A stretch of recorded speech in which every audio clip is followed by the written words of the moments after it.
nobody in that arena was watching Carlos Santana anymore. They were watching a 7-year-old boy in a white headscarf, too small for his wheelchair, too thin for his age, both hands trembling as they reached toward the most famous guitar in the building, and they were absolutely, completely, utterly silent. 20,000 people, not one of them breathing. It was May 14th, 2016. HP Pavilion, San Jose, California. Carlos Santana, 68 years old, black jacket, his legendary PRS Dragon 2 guitar, glowing amber under the stage lights, was 22 minutes into one of the most electric performances of his Divination World Tour. The band was locked in. The crowd was hypnotized. Oye Como Va was building toward its peak, the same way it had built for 5 decades, the same way it always did, with a kind of inevitability that made your chest feel full before the chorus even arrived. And then Carlos Santana stopped playing. Not a transition, not a pause between movements, a dead full stop, mid-riff, mid-breath. The way a man stops only when something hits him so hard that his hands simply forget what they were doing. Its tour manager, Dave Thiero, standing stage right in the wings, would later say it with disbelief still in his voice. In 30 years of working with Carlos Santana, I had never seen him stop a performance like that. Not once. Not ever. Santana walked to the very edge of the stage, past the monitors, past the security barrier, and he knelt down. The band went quiet, one instrument at a time. Bass first, then drums, then keys, until the only sound left in that building was the hum of 20,000 people trying to understand what they were witnessing. He was looking at a wheelchair in the front row, and the child sitting in it was crying, not from sadness, but from the kind of overwhelm that only arrives when something you have prayed for with your whole broken heart finally, impossibly, shows up.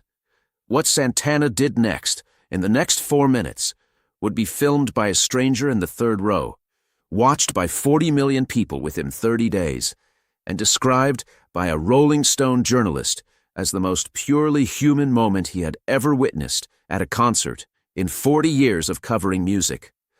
But to understand why it broke everyone in that arena wide open, you need to know who this child was, what he had already survived, and the secret that connected him to Carlos Santana in ways that nobody in that building, not the fans, not the crew, not even Miguel's mother, fully understood until the night was over. If stories like this one move you, subscribe right now, because what happened next will stay with you for the rest of your life. 14 months earlier, Room 7B, Lucille Packard Children's Hospital, Palo Alto, California. Miguel Reyes was 6 years old when the doctors stopped using hopeful language. The diagnosis had come 8 months prior, stage 3 acute lymphoblastic leukemia. His mother, Maria Reyes, a 34-year-old school cafeteria worker from East San Jose, had held herself together through the first round of chemotherapy. Through the hair loss, through the mornings Miguel was too weak to lift his head from the pillow. Through the nights, she sat alone in the hospital parking lot with a rolled-up jacket pressed against her face, screaming into it so he wouldn't hear her fall apart 1 floor above. But Room 7B was where everything changed. "We are doing everything we can," the attending physician told Maria on October 3, 2015. His hands folded on the table between them, the way doctors fold their hands when they are about to say something they have said before and hate saying still. But you should prepare yourself for the possibility that Miguel may not respond to the second protocol the way we hoped. Maria drove home that night in silence. She walked into Miguel's bedroom, he was staying with her sister during treatment weeks, and stood in the doorway for a long time without turning on the light. She already knew what she would see. She had looked at it 100 times, but she needed to see it again. Not superhero posters, not cartoon characters, not the things other 6-year-old boys put on their walls. Carlos Santana. Every printout Miguel could find on the school computer, concert photographs, guitar close-ups, a hand-drawn crayon picture Miguel had made himself.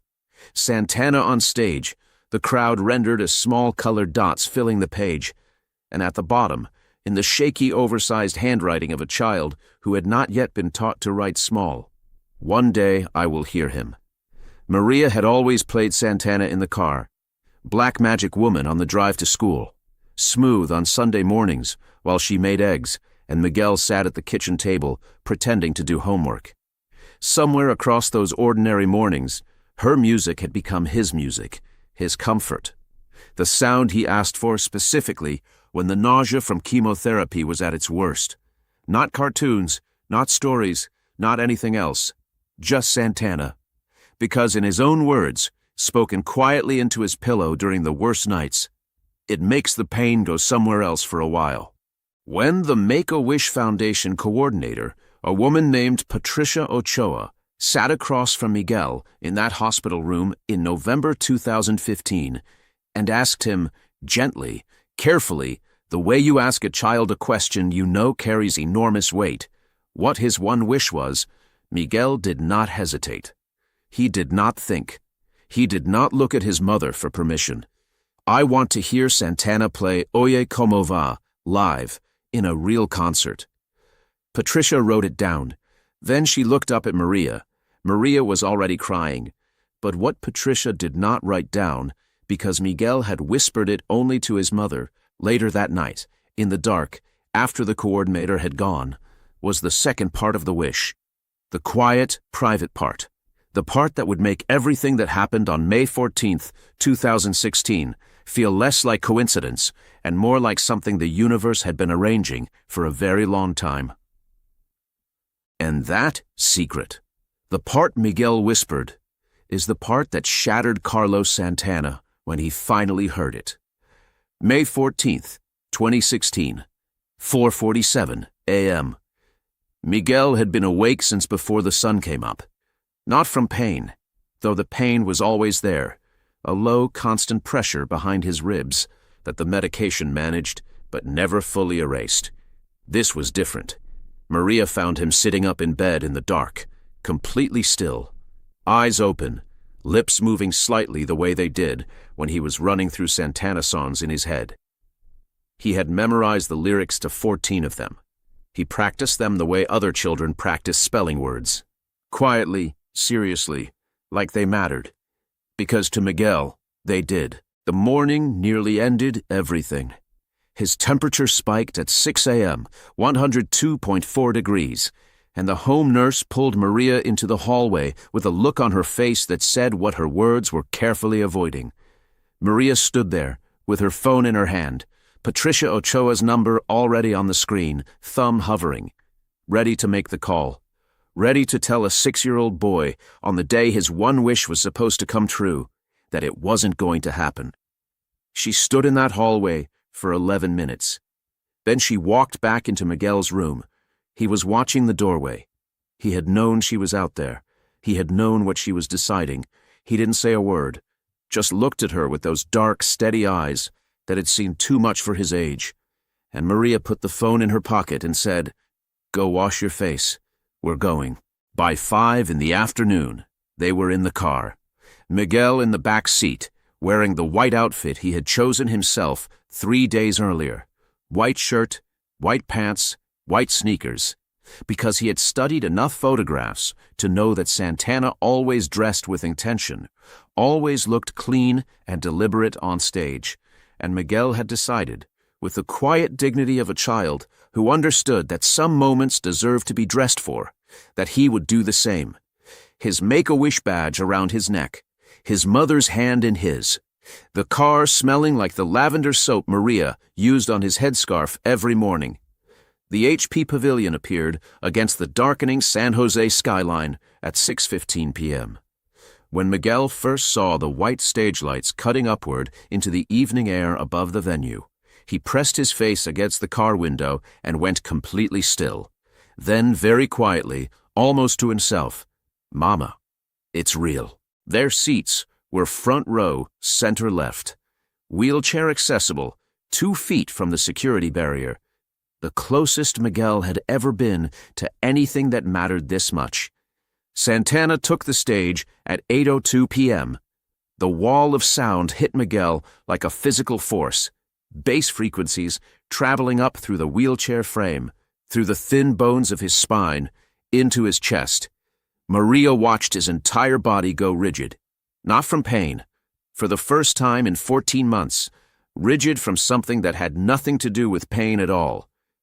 22 minutes in, the opening riff of Oye Como Va, Miguel's song, the wish song, the one he had asked for by name 11 months ago in a hospital room, began to build toward its peak. Santana's eyes swept the front row the way they always did during performances, making contact, acknowledging, seeing. His gaze reached Miguel. Something moved across Santana's face in that fraction of a second. Something that his bandmates saw from the stage, that Dave Fierro saw from the wings, that 20,000 people felt without being able to name. And Carlos Santana's hands stopped moving on the strings of a song he had played 10,000 times without ever once stopping. What he saw in that child's face in the front row, and what it unlocked in him, is something he has spoken about only once in a single interview 2 years later. And when he described it, he used just 4 words that made the journalist put down her pen. Before I tell you what happened next, hit subscribe right now, because what Santana did in the next 4 minutes is something no one in that arena, or in 40 million viewers watching later, will ever forget. Santana knelt at the edge of the stage. Not the careful, measured kneel of a 68-year-old man conscious of his joints and his age and the 20,000 people watching him. A fast, hard drop to both knees, the kind that leaves bruises by morning, because his body was already moving before his mind had finished forming the thought, before any decision had been made, before anything rational had a chance to intervene. His guitar was still around his neck, the PRS Dragon 2, hand-painted, one of only 10 ever made in the world, valued at over $15,000, the instrument that had been with him through hundreds of performances on this tour alone, hanging there against his chest as he knelt on the raw wooden edge of the stage and looked directly at the child in the wheelchair below him. Up close, you could see what Santana was seeing, a boy so thin that his collarbone pressed sharp against the collar of his white shirt. A white headscarf tied carefully, the way someone who loves you ties it. A Make-A-Wish badge on a lanyard around his neck. Hands that were small even for a 7-year-old, gripping the arms of the wheelchair with a kind of intensity that had nothing to do with fear, and everything to do with the effort of containing something enormous inside a very small body. And eyes, dark, steady, completely open eyes that were already full of tears but hadn't spilled them yet, because Miguel Reyes had spent 14 months learning how to hold things together, and the habit didn't break easily, even when Carlos Santana was kneeling 3 feet in front of you. The band had gone silent, all of it, every instrument. The musicians had watched their band leader kneel at the edge of the stage in front of a child, and they had stopped, one by one, without being told to, because some moments are larger than the music, and every musician who has ever been truly great understands that instinctively. 20,000 people stopped with them. Santana leaned forward. His microphone was live, the sound carrying to every speaker, every corner, every person standing motionless in that arena. "What's your name, mijo?" Miguel's mouth moved. Nothing came out. He swallowed hard and tried again. "Miguel." Santana repeated it slowly, carefully, the way you repeat a name when you want the person to understand that you have actually heard it, not just processed it, heard it. "Miguel." A pause. "Do you know this song?" Miguel nodded so hard, his headscarf shifted forward. Santana reached across the security barrier and took Miguel's right hand, small enough that his fingers wrapped around it entirely, and positioned it against the strings of the Dragon 2. Then he began to play the opening riff of Oye Como Va, with Miguel's hand pressed gently against his own, not controlling, not directing, just guiding enough that the boy could feel the vibration travel up through the wood and the wire, and into his palm, and up through his thin arm, and into whatever part of him needed it most. Miguel began to cry. Not quietly, not the careful, dignified tears of someone trying to hold themselves together in public. The full, open, unguarded cry of a child who has been carrying something heavier than any child should ever have to carry, for longer than any child should ever have to carry it, and has finally found a place safe enough to set it down. The woman standing 3 rows back, a 54-year-old grandmother from Fresno named Connie Delgado, who had bought her ticket 8 months earlier as a birthday gift to herself, said afterward, "I have been to hundreds of concerts in my life. I have never heard 20,000 people gasp all at once. It sounds like a building breathing." Then Santana did the thing that nobody in that arena, nobody on that stage, nobody in 30 years of working beside him had ever seen him do. He lifted the guitar strap from around his own neck. Dave Fierro, watching from the wings, felt his heart stop. That guitar was irreplaceable. There were 9 others in the world. "I thought, he can't," Fierro said later. "He won't." Santana placed the Dragon 2 carefully across Miguel's lap, positioning the body of the instrument against the boy's thin chest, wrapping the strap around his small frame so the weight was supported, so it wouldn't pull, so it rested there the way something precious rests when someone who understands its value is the one doing the placing. Miguel's hands went to it without being told, both of them trembling, touching the strings with a reverence that made grown men in the audience look away because they couldn't hold their faces steady. Santana leaned in close, his lips near Miguel's ear. His words were not picked up by the microphone. Nobody in that arena heard what he said. Nobody except Miguel and Maria, who was close enough to catch 3 words before the rest was swallowed by the hum of 20,000 people who were no longer even trying to stay composed. Maria Reyes has given many interviews in the years since that night. She has been asked every single time what those words were, and every single time she has refused to repeat them. She says only this: after Carlos whispered to him, Miguel stopped crying. He looked down at that guitar in his lap, and then he smiled, the biggest, most open smile I had seen on his face in 14 months. And I understood in that moment that whatever Carlos said to him, it was exactly the right thing, the only thing, the thing Miguel had needed someone to say to him since the very first day we walked into that hospital. The secret of what Santana whispered has never been made public. But what surfaced in the hours after that concert ended, the truth about why Santana had reacted the way he did the moment he saw Miguel's face, would reveal a connection between them so unexpected, so quietly devastating, that even the people who had worked beside Carlos Santana for decades had never heard him speak of it. Santana stood up slowly. He turned to face 20,000 people and said nothing for 30 full seconds. His microphone was live. The silence traveled through every speaker in the building, into every corner, over every person standing motionless in that arena, with wet faces and no apology for it. Then, quietly, so quietly that the people in the back rows leaned forward without realizing they were doing it. This is why we play. The HP Pavilion came apart. Not the polite, measured applause of a crowd that has witnessed something pleasant. The desperate, full-throated, almost violent release of 20,000 people who have been holding something in their chests for 4 minutes and have just been given permission to let it go. The sound was recorded by 17 different phones in the audience. Every single recording shakes. Santana finished the concert without the Dragon 2.